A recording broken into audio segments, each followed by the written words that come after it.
Novel the invisible man. फरवरी का महीना था। बहुत ज़्यादा बिडिंग कोल्ड था। स्ट्रेंजर जो था वो ब्रैम्बलहर्ड स्टेशन से चलता हुआ, जिसके हाथ में एक ओल्ड फैशन सूटकेस था, ब्लैक कलर का। वो एक स्मॉल होटल या इन कह सकते हैं आप, उसके बाहर आकर रुक गया, जिसका नाम था कोचन हाउसेस। वो बहुत ज़्यादा थका हुआ था। वो बस वहाँ पहुँचकर किसी भी तरीके से घर भाग जाता था, क्योंकि बर्फ़ बहुत ज़्यादा पड़ी थी। उसके कोट और हैट के ऊपर भी बर्फ़ जमी हुई थी।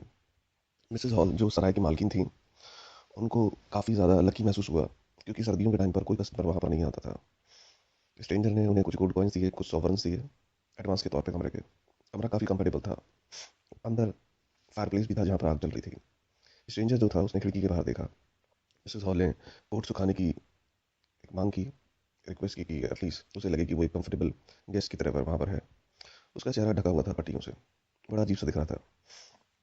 वो बिल्कुल भी बातचीत करने में इंटरेस्टेड नहीं था। उसका चेहरा नहीं देख पाई।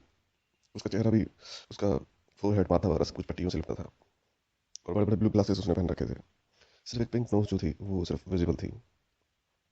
मिसेस हॉल को ये लगा कि शायद उसका कुछ एक्सीडेंट हो गया, और उसे इस बात की उससे हमदर्दी भी थी, लेकिन वो उसने कुछ कहा नहीं। इसके अलावा स्ट्रेंजर जो था वो काफ़ी एनोइंग था, काफ़ी इरिटेटिंग था। उसने अपने लगेज की डिमांड की उसे, जो कि स्टेशन पर रह गया था। वो चाहता था कि उसे उस सराय में मंगवाना, उस होटल में मंगवाना। मिसेस हॉल ने बताया कि वहाँ पर स्टेप रोड है और काफ़ी रिस्की है, ढलुआ रोड है। और उसने उसे बताया कि उसका लगेज जो है वो मोस्ट प्रोबेबली कल तक पहुँच जाएगा, क्योंकि उस ढलुआ रोड पर एक कोचमैन और जेंटलमैन जो थे वो दोनों ही मारे जा चुके थे। उसने फिर एग्जाम्पल देते देते अपनी बहन के बेटे का भी एग्जाम्पल दिया, जिसका एक स्किट से खेतों में फसल काटते समय उसको लग गई थी। तो वो भी पट्टी पट्टियों में लिपटा रहा, मतलब 3 महीने तक उसको भी बार बार बैंडेजेस वगैरह बनती रही। और फिर दोबारा से उसने जब वो उसकी बैंडेज हेड के बारे में कुछ बातचीत शुरू की, तो स्ट्रेंजर ने एकदम से टॉपिक बदल दिया। वो उसे, मिसेस हॉल को कई बार डांट चुका था, लेकिन मिसेस हॉल सिर्फ इसलिए चुप थी क्योंकि वो उसके लिए एक पैसा बनाने की मशीन था, एक मिंटिंग मशीन था। और उसने विजिटर ने बार बार वार्न करा मिसेस हॉल को कि वो किसी भी तरीके से कोई डिस्टर्बेंस नहीं चाहता। जब तक वो अपने कमरे में रहा, या तो वो सोता रहा या चहलकदमी करता रहा उस दिन, या फिर खुद से बड़बड़ाता रहा। ये था चैप्टर 1। चैप्टर 2। मिसेस हॉल जो थी वो किसी तरीके से हिम्मत इकट्ठा कर रही, उन्होंने उसके कमरे में जाने के लिए, चाय वगैरह पूछने के लिए। तभी डैडी हेनफ्री, क्लॉक रिपेयरमैन जो था वो वहाँ पर आया। शायद चाय के लिए आया था वो भी। और उसने, मिसेस हॉल ने उसे घड़ी ठीक करने के लिए कहा, स्ट्रेंजर के कमरे की। उसने उसे बताया कि वो घड़ी 6 पर आकर रुक जाती है। जब बंदा कमरे के अंदर गई तो उसने देखा कि वो सो रहा था। स्ट्रेंजर ने अपने लगेज के बारे में पूछा, तो उसने उसे बताया कि जल्द ही आपके सामान आप तक पहुंच जाएगा। मिसेस हॉल ने उस स्ट्रेंजर का मुंह बड़े अजीब तरीके से देखा था, क्योंकि अंधेरा ज़्यादा था और उसका ऐसा लग रहा था जैसे नीचे का जबड़ा जो है वो है ही नहीं। तो वो बहुत शॉक रह गई थी। उसने खिड़की वगैरह खोली ताकि रोशनी में प्रॉपर तरीके से देखा जा सके। लेकिन जब तक वो स्ट्रेंजर अपने मुंह के ऊपर एक सर्विट है, एक मफलर सॉर्ट ऑफ एक कपड़ा सा अपने मुंह के ऊपर एक नैपकिन की तरह मतलब लगा चुका था, ताकि उसका चेहरा नजर ना आए ढंग से उसे। बैंडेज पर्सन को देखकर डैडी हंफरे जो था वो भी शॉक रह गया। खैर उसे अपना काम कर रहा था तो अपने काम में लग गया। स्ट्रेंजर जो था इस बात पर नाराज भी था, क्योंकि वो अकेलापन चाहता था, because he needed a solution, that's why he came to the village even. Mister Teddy जो था उसने चुपचाप चले जाने में भलाई समझी, लेकिन स्ट्रेंजर ने परमिशन दे दी थी कि वो घड़ी ठीक कर सकता है। टेडी जो था उसको स्ट्रेंजर बड़ा सस्पिशियस नेचर का लगा। उसे लगा कि शायद पुलिस से भागा हुआ है ये, इसलिए ऐसी हालत बना के घूम रहा है ये, इसलिए खुद को लपेट कर अपनी आइडेंटिटी छुपाने की कोशिश कर रहा है। मिसेस हॉल जो थी वो भी वहाँ पर खड़ी थी, पर मुझसे ज़्यादा बहस नहीं करनी थी, क्योंकि वो उसके सामने डांट नहीं खाना चाहती थी टेडी हंफ्रे के सामने। क्या टेडी हंफ्रे को उसने डांट कर निकाल दिया। इट मीन्स उसने उसे डांट दिया कि भाई इतनी देर क्यों लगा रहे तुम, ठीक क्यों नहीं कर रहे थे जल्दी से। टेडी ने बस बोला कि सॉरी सर, वो मेरा, मैंने ध्यान नहीं दिया था उस तरफ, और जल्दी से काम खत्म करा और वहाँ से निकल गया। रास्ते में जाते समय उसने मिस्टर हॉल, जो मिसेस हॉल के हस्बैंड है, जिनका नाम जॉर्ज है, तो उनको उसने भड़काने की पूरी कोशिश की कि वो बंदा काफ़ी सस्पिशियस है, मुझे लग रहा है पुलिस से भागा हुआ है, आगे आप देख लेना, क्योंकि आपकी वाइफ ने तो नाम तक नहीं लिखा उसका, और ये भी नहीं पता नाम क्या उसका। स्ट्रेंजर ने ये भी बताया, मिस्टर स्ट्रेंजर ने मिसेस हॉल को बताया कि उसे लगे बहुत ज़्यादा ज़रूरत है, क्योंकि वो एक एक्सपेरिमेंटल इन्वेस्टिगेटर है और उसे उसके apparatus और अप्लायंसेस की ज़रूरत है। और उसे जगह भी इसलिए पसंद आई थी उसके अकेलेपन की वजह से। तो मिसेस हॉल ने कहा परेशान ना हो, सारा सामान जल्द से जल्द आपके पास पहुंच जाएगा। उधर मिस्टर हॉल जो है वो अपना डोमिनेशन दिखाने के लिए वो होटल में बड़े गुस्से में घुसते हैं, और मिस्टर हॉल से कहते हैं कि इस बंदे को चेक करो ढंग से जब इसका सामान वगैरह आता। लेकिन ऑन द कॉन्ट्री मिसेस हॉल ने मिस्टर हॉल को डांट दिया कि आप अपने काम से काम रखें और किसी भी तरीके से उसे परेशान ना करें। रात को मिसेस हॉल को अजीब अजीब सपने भी आ रहे थे, जैसे गर्दन लुढ़कती हुई उनकी तरफ आ रही है कुछ बड़े बड़े पम्पकिन से, बड़े बड़े टर्निप से लुढ़कते हुए आ रहे हैं। खैर फाइनली उसने अपने डर को काबू करा और वो आराम से सो गई। ये था चैप्टर 2।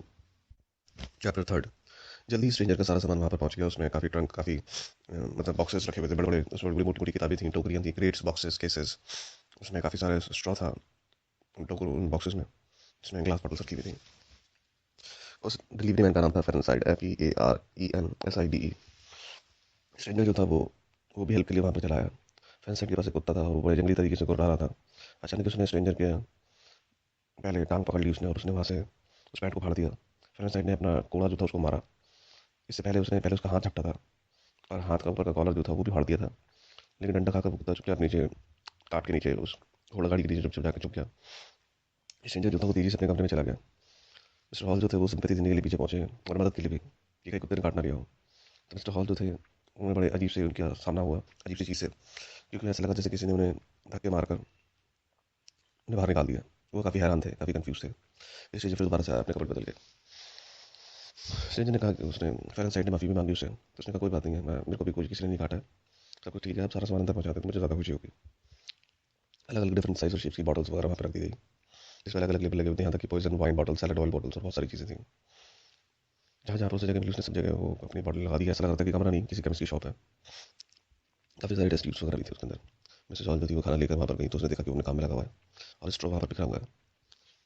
एक बार को तो उसे हल्का सा लगा कि उसके आई सॉकेट्स है ही नहीं, ऐसा लग रहा था आंखों के अंदर गड्ढे पड़ गए। लेकिन जब तक उसने चश्मा पहन लिया था, और उसने ये भी बोल दिया मिसेस हॉल को कि आप चिंता न करें स्ट्रॉ की, जितने पैसे काटने आप काट लेना। और इतना कहकर उसे उसने बाहर निकल जाने के लिए कहा। उसे समझाया कि वो किसी भी तरीके से डिस्टर्बेंस नहीं चाहता, तो उसके अच्छा यही होगा कि वो बाहर रहे। और स्ट्रॉ के लिए उसने 1 शिलिंग देने के लिए बात जो थी वो मान ली थी। यहाँ गाँव में सब तरफ बात फैल रही थी। फेरेंसाइड कैब ड्राइवर जो था उसने ये बात फैलाई कि वो स्ट्रेंजर एक पाइबाल्ड है। पाइबाल्ड का मतलब होता है काले और वाइट पैचेस। उसने बताया कि जहाँ जहाँ पर कुत्ते ने फाड़ा था वहाँ पे बिल्कुल ब्लैक नजर आ रहा था, लेकिन आँख उसकी पिंक थी, तो इसका मतलब ये चितकबरा है, ये पाइबाल्ड है। तो गाँव के अंदर दो तरह की अफवाहें चल रही थी। एक तो टेडी हेनफ्रे ने उड़ाई थी कि वो सस्पिशियस है, वो पुलिस से भागा हुआ कन्विक्ट है शायद, तभी अपने आप को इस तरीके से रैप करके घूमता है। इधर फेरेंसाइड कैब ड्राइवर जो था उसने ये बात फैला दी थी कि वो पाइबाल्ड है। चैप्टर 4। पैसों की वजह से स्ट्रेंजर जो था वो मिसेस हॉल को चिपकाता रहा। मिस्टर हॉल जो थे उसे निकलना चाहते थे, मिसेस हॉल ने उसे कहा कि इंतजार रखें और देखते रहें, खासतौर पर जब गर्मी शुरू हो जाएंगे, टूरिस्ट आना शुरू कर देंगे तो हम इसे निकाल देंगे। स्ट्रेंजर जो था वो अपने काम में लगा रहा, लेकिन अपनी बदसलूकी की वजह से, अपने रूडनेस की वजह से लोग उसे पसंद न करते। उसका स्वभाव जो था वो बड़ा अनसर्टेन सा था और इरिटेबल भी। मिसेस हॉल फाइनली उसे समझ नहीं पा रही थी कि वो क्या है। दिन के समय वो कभी भी बाहर नहीं निकलता, वो हमेशा निकलता शाम के समय, अंधेरे के समय, चेहरे को ढके हुए, लंबा सा कोट पहने हुए, आंखों पे गॉगल्स लगाए हुए, अंधेरे में भी। और वो ऐसे रास्तों पर चलता है जो छायादार पेड़ होते, ओवर शैडो ट्रीज होते। कभी कभार कुछ लेबर आ रहे होते तो वो हल्का हल्का सा उसे देख पाते दूर से। टेडी हेनफ्रे जो था एक बार तो उसकी खोपड़ी को देख कर डर गया था एक दिन।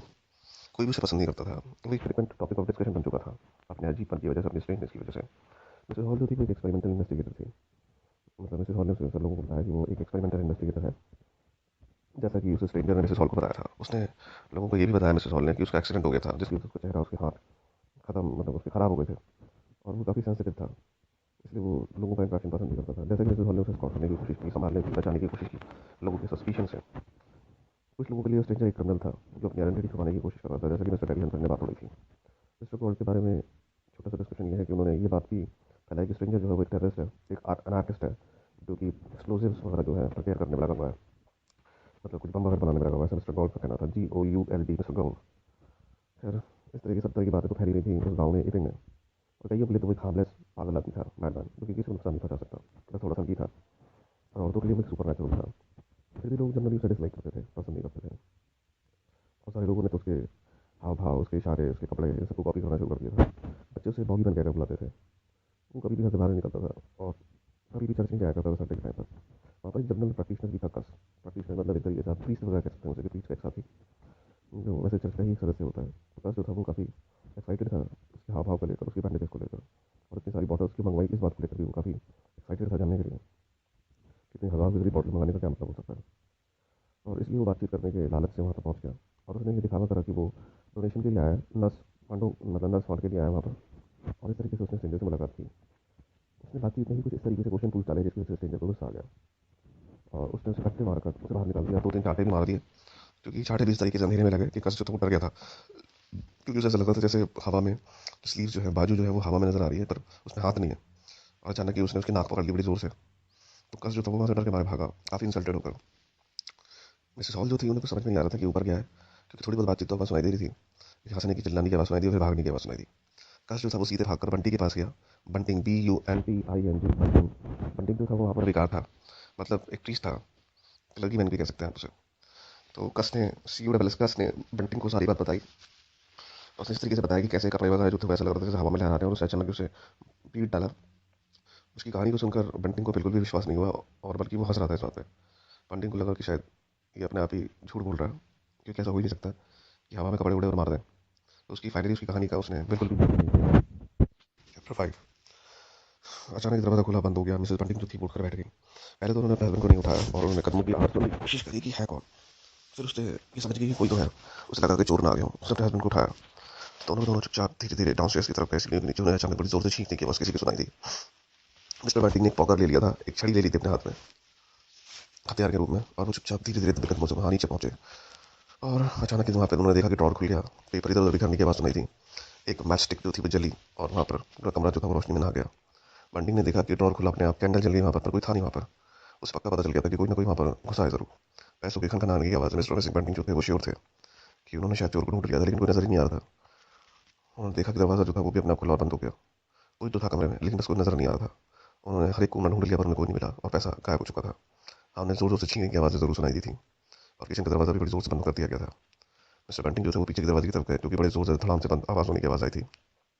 चोर ने अपना काम कर दिया था और चुपचाप निकल गया था। कमरा बिल्कुल खाली था और बैक डोर जो था वो फिर दोबारा से बंद कर दिया गया था।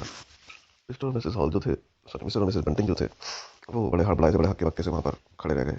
कोई भी नहीं था वहाँ पर। वो काफ़ी हैरान थे और दुखी भी अपने उस लॉस पर, लेकिन वो क्या कर सकते थे जबकि उन्हें कोई वहाँ पर नजर नहीं आ रहा था। चैप्टर 6। मिस्टर और मिसेस हॉल जो थे वो उन्होंने सेलर में, CELLAR, सेलर का मतलब बेसमेंट। तो मिस्टर और मिसेस हॉल जो थे वो सेलर में वहीं पर अपना एंजॉयमेंट वगैरह कर रहे थे, क्योंकि वो विट मंडे था। मैंने आपको बताया था विट मंडे जैसे संडे है तो हर हफ्ते ही आता है, ऐसे वहाँ पर मंडे है तो उसे विट मंडे कहते हैं, WHIT विट। तो वहाँ पर मिस्टर और मिसेस हॉल जो थे वो अपना एंजॉय कर रहे थे। और मिस्टर हॉल जो थे उन्हें शराब लेने के लिए, बियर लेने के लिए नीचे जाना पड़ा और बॉटल उसमें लिखा हुआ है कि सरसपेरेला, एक फ्लेवर्ड ड्रिंक होता है स्वीट सा, उसको लेने के लिए नीचे की तरफ गए वो। तो उन्होंने जब देखा कि स्ट्रेंजर का दरवाजा हल्का सा खुला और उन्होंने दरवाजा खटखटाया पर कोई किसी की आवाज़ नहीं आई, तो उन्होंने मिसेस हॉल को भी बुला लिया और दोनों ने अंदर जाकर देखा कि कपड़े बिखरे हुए थे, बैंडेजेस भी वहीं पर पड़ी हुई थी। मिसेस हॉल ने भी सिचुएशन को ढंग से देखा। फिर वो और अंदर की तरफ गए। अचानक उन्हें आवाज़ सुनाई दी कि सामने का दरवाजा खुला और बंद हो गया और शायद किसी की छींकने की आवाज़ भी नीचे की तरफ से आई थी। मिस्टर मिसेस हॉल को लगा कि शायद मिस्टर हॉल ने छींका है, या फिर मिसेस हॉल को लगा मिस्टर हॉल ने छींका, या मिस्टर हॉल को लगा मिसेस हॉल ने छींका है। दोनों ही कंफ्यूज रहे। और कुछ छींकों के बाद उन्होंने देखा कि कमरे के कपड़े जो है, कमरे के अंदर कपड़े पड़े हुए थे, वो एकदम से गट्ठर सा बना और सीधे आकर उनके मुंह के ऊपर पड़ा। फर्नीचर ऐसा लगा था जैसे उसमें आत्मा घुस गई हो, क्योंकि पूरा फर्नीचर जो था ऐसा लगा था जैसे नाच रहा है, कूद रहा है, हवा में उछल रहा है। इन सारी चीज़ों को देखकर मिसेस हॉल बेचारी बहुत डर गई। उन्हें लगा कि उस स्ट्रेंजर ने भूत प्रेतों को फर्नीचर में डाल दिया। कुछ विलेजर जो थे वो भी वहाँ पर पहुंचे। सैंडी वार्गर था जो कि ब्लैकस्मिथ था। सैंडी SANDY वार्गर, WABGERS वार्गर्स, वो एक ब्लैकस्मिथ था, लोहार था। और मिस्टर हक्स्टर, HUXTER हक्स्टर, वही जनरल शॉप ओनर था। और वो सबके सब बड़े हड़बड़ाए हुए थे इन सारी चीज़ों को देखकर और सुनकर। और वो स्ट्रेंजर जो था वो वहाँ से गायब था। मिस्टर वेडगर के हिसाब से वो एक विचक्राफ्ट था, एक जादू टोना था। बातचीत तो चलती रही लेकिन फाइनली कोई डिसीजन नहीं निकला। अचानक ही दरवाजा जो था अपस्टेयर्स का वो खुला और उन्होंने देखा कि वही स्ट्रेंजर जो था वो अंदर की तरफ आ रहा है। धड़ाम से उसने दरवाजा बंद कर दिया। मिस्टर हॉल ने हिम्मत करके दरवाजा खटखटाया और बोले, एक्सक्यूज मी। स्ट्रेंजर बड़ी दूर से वहीं से चिल्ला के, भाग जाओ यहाँ से, दरवाजा बंद कर दो। किसी के अंदर इतनी हिम्मत ना हुई दोबारा कुछ पूछने की। लेकिन सबके सब बहुत हड़बड़ाए हुए थे और मिसेस हॉल जो थी वो काफ़ी उदास थी, काफ़ी परेशान थी, क्योंकि वो कुर्सी भी उनको मारने के लिए खड़ी हो गई थी, जिसके ऊपर उसकी माँ जब जिंदा थी तो झूला करती थी। वो उसकी माँ की, मतलब उसके लिए उसकी वो एक फेवरेट कुर्सी थी। तो मिसेस हॉल भी काफ़ी दुखी थी, लेकिन फाइनली उन्होंने डिसाइड कर लिया था कि उसे बाहर निकालना है, बस रखना नहीं है होटल में। चैप्टर 7। स्ट्रेंजर जो था वो बन नहीं रहा। वो जब घंटी बजाता खाने के लिए कुछ रिस्पॉन्स नहीं मिला उसे। मिसेस हॉल ने फाइनली मूड बना लिया था उसे गुड बाय कहने का। स्ट्रेंजर उसे वैसे पसंद नहीं करते थे और चोरी की खबर जो थी वो सब तक फैल गई थी। स्ट्रेंजर जो था वो भूखा रहा और बड़े गुस्से में खैर अपने काम में लगा रहा। काफ़ी बोतलें भी टूटने की आवाज़ें आई और पूरे कमरे के अंदर क्लोरीन की महक सी फैल रही थी। तो बाहर निकला और मिस्टर हॉल को उसने आवाज़ें लगाई। और मिसेस हॉल जो थी वो बिल लेकर आई तो उसने गुस्से में फ़ोन की डिमांड की। मिसेस हॉल ने कहा पहले पैसे दो, क्योंकि उसने पैसे नहीं दिए थे। उसने उसे बताया था कि मैंने तुम्हें बोला नहीं था कि मुझे जल्दी पैसे मिल जाएंगे। खैर मुझे पैसे मिल गए। लेकिन तभी मिसेस हॉल ने ये स्टेटमेंट दिया कि वही कल्प्रिट था जिसने पैसे चुरा लिए थे मिस्टर बंटिंग के वहाँ से। इस बात पर उसे बहुत तेज गुस्सा आ गया। स्ट्रेंजर जो था वो गुस्से में बोलने लगा, चिल्लाने लगा। उसने ये भी कहा कि वो सबक सिखाएगा। उसने एकदम से झटके से नाक पर हाथ डाला, उसके हाथ में, हाथ की तरफ बढ़ाया। मिसेस हॉल को लगा शायद वो पैसे दे रहा, लेकिन वो डर के मारे चिल्ला पड़ी क्योंकि वो उसकी नाक थी। स्ट्रेंजर जो था उसने जल्दी ही अपनी पट्टियाँ वगैरह, चश्मे वगैरह सब उतार के फेंक दिए। अब वो बिना सर के घूम रहा था।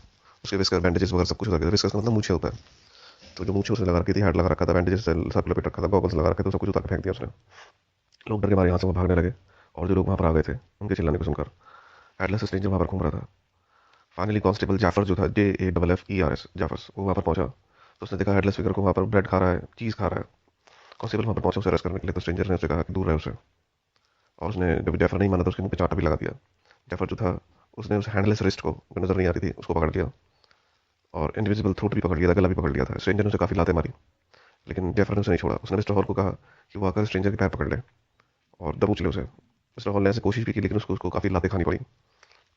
स्ट्रेंजर ने फाइनली हार मान ली थी, जैसे कि लोग सबके सब चिपट गए थे उसे। उसने कहा कि वो ठीक है, वो अरेस्ट करने को तैयार है। लेकिन उसे अरेस्ट क्यों किया जा रहा है, उसकी इनविजिबिलिटी की वजह से? तो कांस्टेबल ने कहा कि नहीं, तुम्हारी इनविजिबिलिटी की वजह से नहीं, बल्कि चोरी करने की वजह से।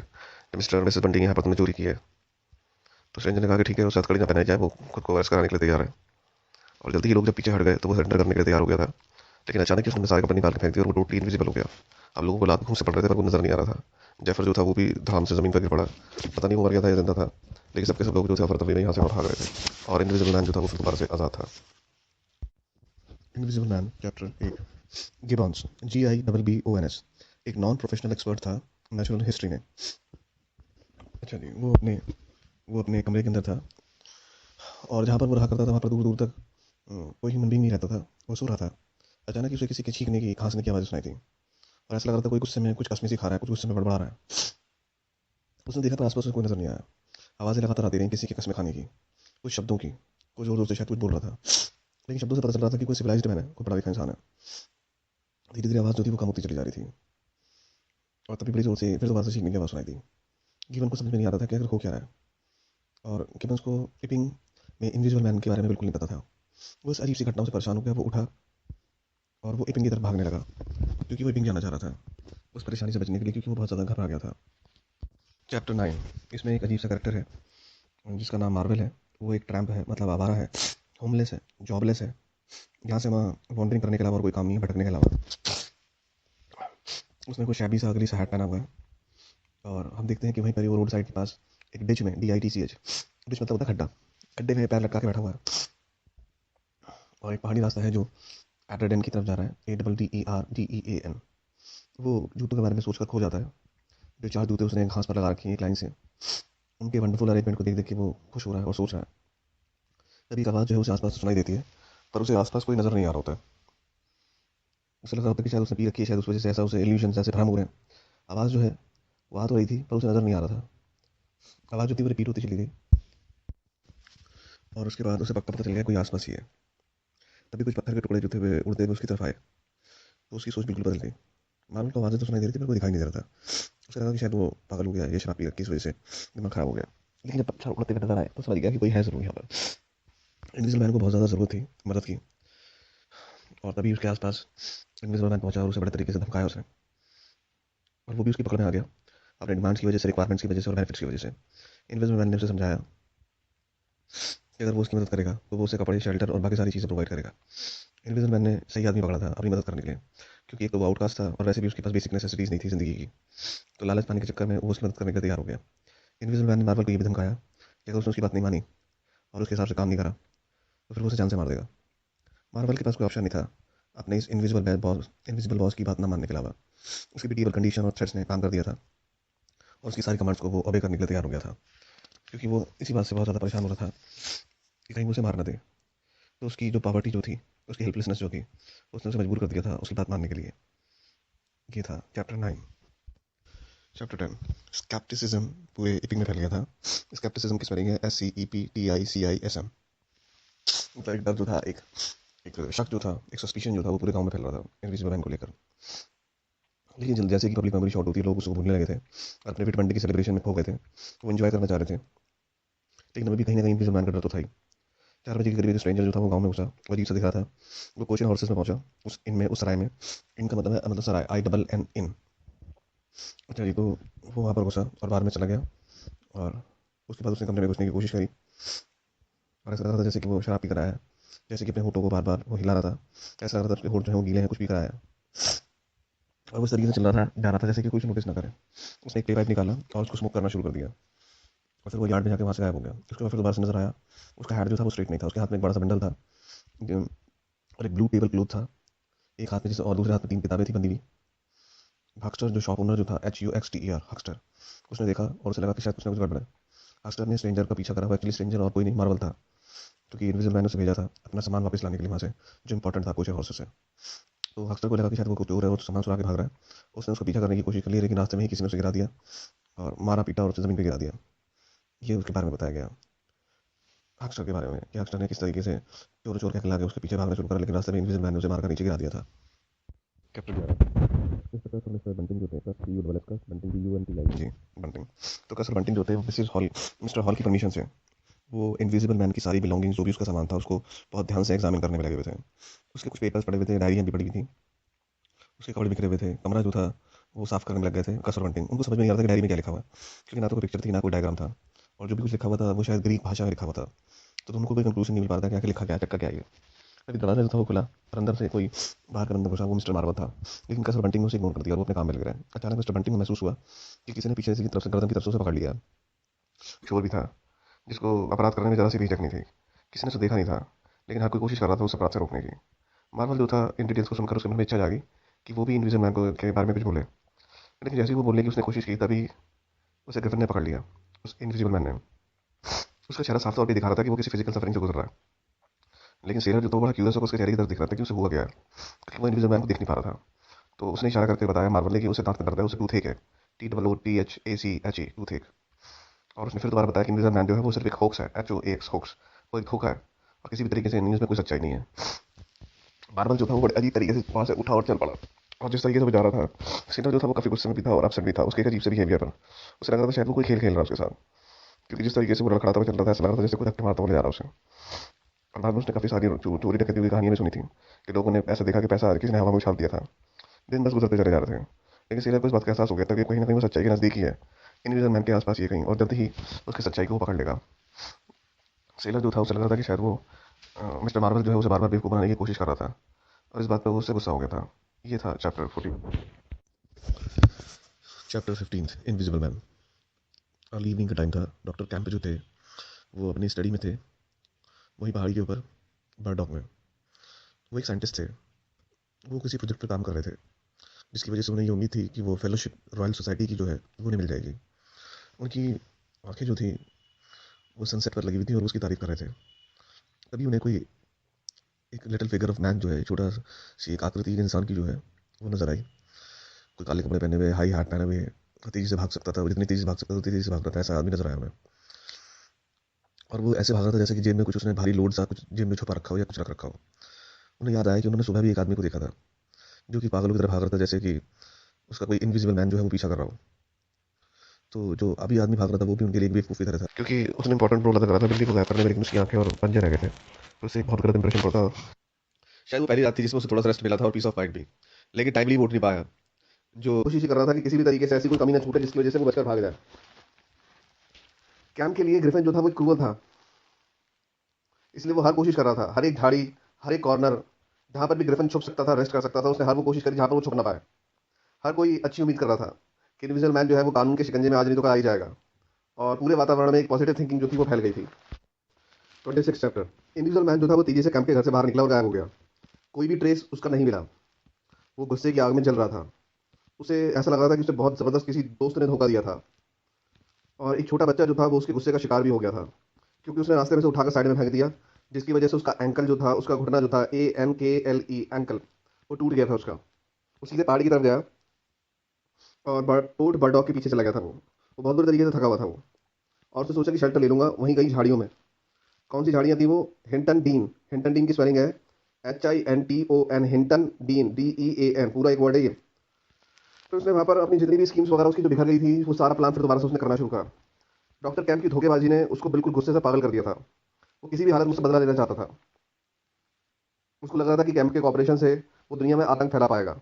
लोग हर तरफ फैल गए थे उसे ढूंढने के लिए, बंदूकें लेकर और कुत्ते लेकर। पुलिस वाले जो थे वो भी फिर ढूंढ रहे थे, बहुत ज़्यादा विजिलेंट होकर, बहुत ज़्यादा कॉन्शियस होकर। और उन्होंने हर बात फैला दी थी कि इनविजिबल मैन को किसी भी तरीके से खाने और सोने से रोकना है। जो भी ट्रेन में ट्रैवल कर रहे हैं सारे के सारे लोग, वो दरवाजे बंद करके लॉक कर, मतलब दरवाजे बंद करके ट्रैवल करें। और 20 माइल तक, दूर दूर तक आदमी जो है बंदूक लेके घूमेंगे सारे, एक रोड, हर एक फील्ड में। पैनिक जो था वो अभी भी था वहाँ पर। लोगों की डेली लाइफ जो थी वो हड़बड़ा गई थी बहुत बुरे तरीके से। लगातार वॉचफुलनेस चल रही थी। इसी बीच में मिस्टर विक स्टीड जो था, उसके मर्डर की खबर आई। Wicksteed, WICKSTEED, Wicksteed, Wicksteed. ये खबर पूरे एपिंग में आग की तरह फैल गई। कहानी ये थी कि इनविजिबल मैन ने आयरन रॉड से मिस्टर विक को मार दिया था, लेकिन उनके एनकाउंटर की आपस में कोई खबर जो थी वो वहां पर अवेलेबल नहीं थी। मर्डर जो था वो वहीं पर ही पास के ग्रेवल पिट में हुआ था, खड्डे में। ऐसा लग रहा था बड़ा जबरदस्त स्ट्रगल करा था विक ने। हर किसी को लग रहा था कि इनविजिबल मैन जो है वो शायद पागल हो गया उस समय। इनविजिबल मैन ने एक कसाई की तरह उसे मार दिया था। उसने मिस्टर विक का हाथ तोड़ दिया था और उसका सर इतने बुरे तरीके से तोड़ा था जैसे कि वो सर नहीं बल्कि जेली हो। एक स्कूल जाती हुई लड़की ने ये सब कुछ देखा था। उसे देखा था कि एक आदमी जो है वो मर्डर्ड मैन जो है वो बेचारा लड़खड़ाता हुआ ग्रेवल पिट में चला गया था और कोई पीछे उसका कर रहा था। इट मीन्स वो बचने की कोशिश कर रहा था विक, लेकिन इनविजिबल मैन जो था वो उसे जान से मारना चाहता था। और बाद में विक की डेड बॉडी जो थी वो पाई गई और ब्लड स्टेन, खून खून में सनी हुई वो आयरन रॉड जो थी वो भी पाई गई। विक के मर्डर के बाद बहुत सारे लोग जो थे उन्होंने रोने, हंसने, चिल्लाने और दहाड़ने, मतलब ग्रोनिंग करने की कहानी की सफरिंग वॉइस ये सब सुनाई दी। ऐसा लग रहा था जैसे इनविजिबल मैन जो है उन्हें सारी प्रिपरेशन का उसका सबका पता था कि सबके सब उसे गिरफ्तार करने के चक्कर में। लेकिन इनविजिबल मैन किसी के हाथ नहीं आया। सारी विजिलेंस के बावजूद भी, सारे जितने भी लोग विजिल थे, जितने भी चौकन्ने थे, इन सभी चीज़ों के बावजूद उसे खाना भी मिला और उसे आराम भी। लेकिन चिल्लाने की आवाज़ को सुनकर लोगों को यह अंदाजा लग गया कि वो बहुत ज़्यादा अपसेट हो रखा है। खाना और आराम करने के बाद वो फिर दोबारा से पावरफुल, एक्टिव, गुस्सैल और अपना आखिरी बदला लेने के लिए दुनिया से वो तैयार था। चैप्टर 27। लेटर में ग्रिफिन ने कैंप को बताया कि पोर्ट बर्डॉक जो है वो उसके अंडर में आएगा और उसने ये भी कहा कि जब बता दियो वही कर्नल ऑफ पुलिस को कि वो मेरे अंडर में रहेगा, डर के अंडर में, और मैं बनूंगा उसका मालिक। लेटर को पेंसिल से लिखा गया था, एक ग्रीसी सी शीट ऑफ पेपर पे, जो कैंप को मिला था। और उसने कैंप को वार्न भी करा था कि ये तो गेम की सिर्फ शुरुआत है और सबसे पहला कत्ल वो उसी का करेगा, डॉक्टर कैंप का। और मौत जो है वो रास्ते में ही है बस, और वो जल्दी ही कैंप पर टूटने वाली है, ऐसा उस लेटर में लिखा था। कैंप जानता था कि वो लेटर जो है वो झूठ नहीं था। कैंप ने अपने हाउसकीपर को ये कहा कि सारे दरवाजे, खिड़कियां, सब कुछ बंद कर दे। उसके बाद उसे पक्का पता था कि वो कहीं ना कहीं से फिर भी वो आ ही जाएगा। कर्नल लीड अंदर आया, उसने कैंप को बताया कि वो नोट जो उसे लिखा गया था वो ग्रिफिन ने रास्ते में पकड़ लिया था, मेड के हाथ से छीन लिया था।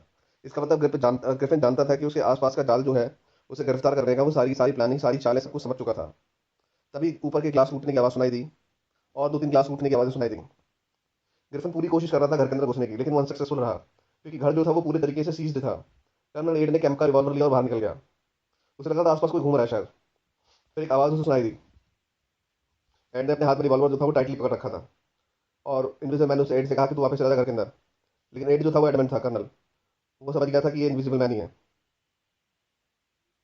और जैसे ही एड पलटा, ग्रिफिन ने फट से उसके हाथ से बंदूक जो थी वो छीन ली और कैंप ने देखा कि कर्नल एड पे ग्रिफिन ने हमला बोल दिया था, गोली चला दी थी। और ऐसा लग रहा था कि जैसे कर्नल एड जो है वो अब नहीं रहा है, वो मारा जा चुका है। लेकिन कैंप को पक्का नहीं पता था। ग्रिफिन के हाथ में एक एक्स जो थी, AXE, कुल्हाड़ा जो था उसके हाथ में आ गया था और उसे खिड़की के शटर वटर सब तोड़ डाले थे उसने। इन द मीनवाइल पुलिस वहां पर पहुंच गई थी। तभी पुलिस वालों के हाथ में डंडे थे और कुल्हाड़ा जो था उनमें आपस में इस तरीके से फाइट सी नजर आ रही थी। और इस फाइट के दौरान ग्रिफिन ने एक पुलिस वाले को मारकर गिरा दिया था। तभी दूसरे पुलिस वाले ने डंडे से उसे मार दिया था, ग्रिफिन को। ग्रिफिन ने अपना हथियार छोड़कर वहां से भागने में भारी समझी। पुलिस वाला बड़ी तेजी से चिल्लाया, डॉक्टर कैंप एक हीरो है। जब तक कैंप और उसकी नौकरानी जो थे उन्हें घर के अंदर नहीं देखा गया। पुलिस वाले को उसका बिहेवियर पसंद नहीं आया क्योंकि वो उसे मुसीबत में छोड़कर भाग गया था। क्योंकि वो लोग अपनी जान पर खेलकर उसे बचाने के लिए आए थे और ये उसका फर्ज बनता था वहां पर रुकना, और वो उनको ही छोड़कर भाग गया था। चैप्टर 28। कांस्टेबल को लड़ता हुआ छोड़कर ग्रिफिन के साथ डॉक्टर कैंप बाहर की तरफ भागा अपनी जान बचाने के लिए। उसका नेबर जो था मिस्टर हिलास, HEELAS, हिलास, उसको इनविजिबल मैन की एंटिटी पर, उसकी प्रेजेंस पर बिल्कुल यकीन नहीं था। वो जो उठ के बैठ गया था। जब उसकी कैंप की खिड़कियां तोड़ दी गई थी तो उसने देखा मिस्टर हिलास ने कि कैंप जो है वो भागता हुआ उन्हीं के घर की तरफ आ रहा है शेल्टर मांगने के लिए। लेकिन मिस्टर हिलास को जैसे कि ऑर्डर मिले हुए थे अथॉरिटी से, उसने खिड़कियां दरवाजे बंद रखे। उसे कैंप को घर में नहीं घुसने दिया क्योंकि उसे इनविजिबल मैन का डर लग रहा था। कैंप जो था वो बहुत डरा हुआ था, डर के मारे कांप रहा था। हिलास की तरफ से जब कोई रिस्पॉन्स नहीं मिला तो वो घर से बाहर निकलकर पहाड़ी रोड की तरफ भागा, हिल रोड की तरफ भागा। कैंप जो था वो बर्डॉक की तरफ भागता चला जा रहा था। रोड जो था बिल्कुल खाली था और वो जानता था कि कोई भी दरवाजा नहीं खोलेगा उसके लिए, क्योंकि हर किसी को इनविजिबल मैन का डर था। कैंप को रास्ते में कुछ नेवीज मिले, NAVVIES। नेवीज का मतलब होता है वर्कमैन। कुछ वर्कमैन जो थे वो रोड पे से लौट रहे थे। वो चिल्लाया कि उसके पीछे इनविजिबल मैन है। हर किसी ने रुक गए और उसकी मदद करने के लिए तैयार हो गए। उन्होंने इनविजिबल मैन को मारना शुरू कर दिया। कैंप को अचानक लगा कि ग्रिफिन ने उसकी गर्दन पकड़ ली थी। जितने भी वर्कमैन थे उन्होंने इनविजिबल मैन को मारना शुरू कर दिया। तभी पूरा का पूरा सीन जो था एक बैटल फील्ड में बदल गया और बड़ी भयंकर लड़ाई हो रही थी, क्राउड के बीच में और इनविजिबल मैन के बीच में। धक्का मुक्की, मार पिटाई। कैंप ने उसे पकड़े हुए था और दर्जनों हाथ ने और उन्हें पकड़ रखा था और इनविजिबल मैन को बुरे तरीके से मारते चले जा रहे थे सारे। इनविजिबल मैन जो था वो दया के लिए चिल्लाया भी कि उसकी मदद की जाए, लेकिन कोई भी उसकी मदद करने नहीं जा रहा था, बल्कि सबके सब उसे मारते चले जा रहे थे। लेकिन जल्द ही कैंप को ये एहसास हुआ कि ग्रिफिन की नब्ज नहीं चल रही है, उसके हाथ पैर बिल्कुल नहीं काम कर रहे हैं। कैंप ने लोगों को पीछे करा, फिर धीरे धीरे इनविजिबल मैन जो था वो विजिबल होने लगा, लेकिन वो नेकेड था, बिना कपड़ों के था। पहले धीरे धीरे पंजे हाथ वगैरह धीरे धीरे निकल कर सामने आ गए, फिर पूरा शरीर निकल के आ गया। एक ओल्ड लेडी ने उस तरफ इशारा करा जहाँ पर उसका शरीर नजर आ रहा था। तब उन्होंने देखा उसकी कुचली हुई छाती, शोल्डर और उसके मार पिटाई के निशान उसके चेहरे पर साफ नजर आ रहे थे। ग्रिफिन जो था वो नेकेड पड़ा हुआ था, बहुत ही दयनीय स्थिति में, पिटिफुल हालात में। वो लगभग 30 साल का होगा। उसकी ये सर और भौहें जो थी वो सफेद थी। उसकी आंखें जो थी वो गार्नेट की तरह थी। वो जो वाइटनेस उसकी ब्रो और हेयर वगैरह जो थी वो शायद एल्बिनिज्म की वजह से थी। ALBINISM। उसके हाथ जो थे वो भिजे हुए थे, उसकी आंखें खुली हुई थी। उसके एक्सप्रेशन से लग रहा था कि बहुत ज्यादा दुखी और बहुत ज्यादा गुस्से में था वो। कोई उस उधर से एक चादर लेकर आया, उसके शरीर को उड़ा दिया और फिर उसे घर के अंदर उसकी डेड बॉडी को ले गए। ग्रिफिन पहला आदमी था जो कि इनविजिबल हुआ। हम ये कहेंगे कि गिफ्टेड साइंटिस्ट था वो। लेकिन उसका बड़ा ही क्रूअल डिजास्टर हुआ। उसके बड़े ही क्रूअल हालात हुए जो कि कोई सोच नहीं सकता था। लास्ट में सिर्फ इतना बताया गया है कि एक बार है, पोर्ट स्टोव, वहीं पर ही। तो उस बार का जो मालिक है उसको इनविजिबल मैन कहा जाता है, क्योंकि उस ओनर का नाम और कोई नहीं, मतलब वो मिस्टर मार्वल ही है। इनविजिबल मैन की मौत के बाद किसी को नहीं पता कि मार्वल के पास पैसा कहाँ से आया, और उसने कुछ एक्स्ट्रा पैसा भी कमाए थे। टाइम समझदार था, इसलिए वो पैसों की तरफ इतना ज्यादा अट्रैक्टेड नहीं था। वो सिर्फ ग्रिफिन की जो किताबें जो थी वो चाहता था मार्वल से। लेकिन मार्वल ने कहा कि उसके पास कोई किताबें नहीं है, जबकि रियलिटी में मार्वल के पास उसकी किताबें थी। लेकिन वो ग्रीक लैंग्वेज में थी तो उसको समझ में नहीं आ रहा था कि है क्या। लेकिन मार्वल को एक बात समझ में आ गई थी, आज नहीं तो कल वो उस भाषा को समझ लेगा और वो इनविजिबल बन जाएगा, और फिर वो जिंदगी के मजे लूटेगा, वो जिंदगी को एंजॉय करेगा। शायद उसकी किस्मत फिर बदल सके उन किताबों की मदद से। ये था चैप्टर।